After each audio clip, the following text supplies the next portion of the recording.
বেহাল রাস্তা সারাইয়ের দাবিতে মামুদপুর বড়ার মোড়ে পথ অবরোধ। মামুদপুর গ্রাম পঞ্চায়েতের বড়া গ্রামের রাস্তা দীর্ঘদিন ধরেই বেহাল, ফলে চরম অসুবিধায় গ্রামবাসীরা। অবিলম্বে সেই রাস্তা সংস্কারের দাবিতে নৈহাটি হাবড়া রোডের ব্যস্ততম রাস্তার বড়ার মোড়ে পথ অবরোধ করে গ্রামবাসীরা। প্রায় 1 ঘন্টা অবরোধ চলার পর ঘটনাস্থলে শিবদাসপুর থানার পুলিশ সহ পঞ্চায়েতের প্রতিনিধিরা পৌঁছে অবরোধকারীদের রাস্তা তৈরির আশ্বাস দেওয়ার পর অবরোধ 1 ঘন্টা পর অবরোধ তুলে নেওয়া হয়।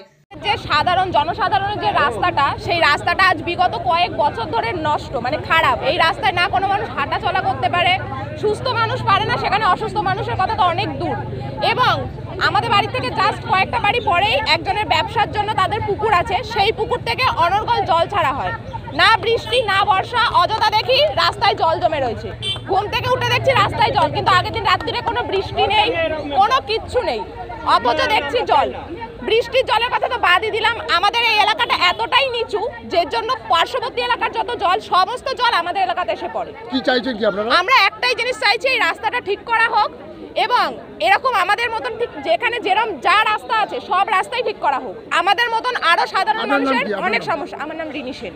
প্রত্যেক রাস্তা দিয়ে এখানে নেতা বাড়ির সামনে ছিল, প্রধান ছিল, তাদেরকেও বলা হয়েছে, কিন্তু তারা কোনোদিন আমাদের রাস্তা আবার ওনাদেরই পুকুর আছে, ওনারাই আবার জল ছাড়ে রাস্তাটাকে পুরো ভর্তি করে রেখে দেয়। কেন করবে? ওদের কি আইন আছে যে পুকুরের জল রাস্তায় ফেলার?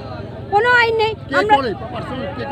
আমাদের এখানে 4টে পুকুর আছে, এখন বলতে গেলে নাম বলতে গেলে আমাদের ওপরে ঝামেলা করবে, ওই জন্য আমরা নাম বলবো না। কোনো দল করে? হ্যাঁ, নেতা। কোন দল করে? তৃণমূল নেতা। তৃণমূল নেতারা ইচ্ছে মতো করছে, তাই তো? হ্যাঁ হ্যাঁ।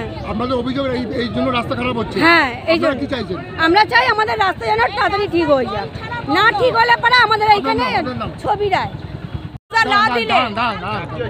কি হয়েছে? কি নিয়ে অবরোধ করেছেন আপনারা? আমাদের রাস্তা ভাঙা, গোটা 15 বছর ধরে আমাদের রাস্তা কেউ ঠিক করে না। আমাদের একটা লোক অসুস্থ হলে পরে এই রাস্তায় গাড়ি ঢোকে না, জল এত জমে কোমর অবধি। বর্ষার সময় জল জমে, শুকনোতেও লোকেরা নিজেদের ব্যবসার জন্য জল ছেড়ে রাস্তায় জল। 12 মাস আমরা এই কষ্ট সহ্য করব না। আমাদের ছেলেমেয়েরা স্কুলে যেতে পারে না, অসুস্থ হলে কেউ আসতে পারে না, গাড়ি ঘোড়া, বাড়িতে আত্মীয় স্বজন আসতে পারে না। আমরা এই দাবি রাখছি, এই রাস্তা এই বর্ষার আগেই আমাদের সারিয়ে দিতে হবে। যদি কথা দিয়ে যায় তাহলে আমরা এই অবরোধ তুলব, তা না হলে আমরা এই অবরোধ তুলব না। অবরোধ করছি, করব। আমার নাম বুলবুল ঘোষ।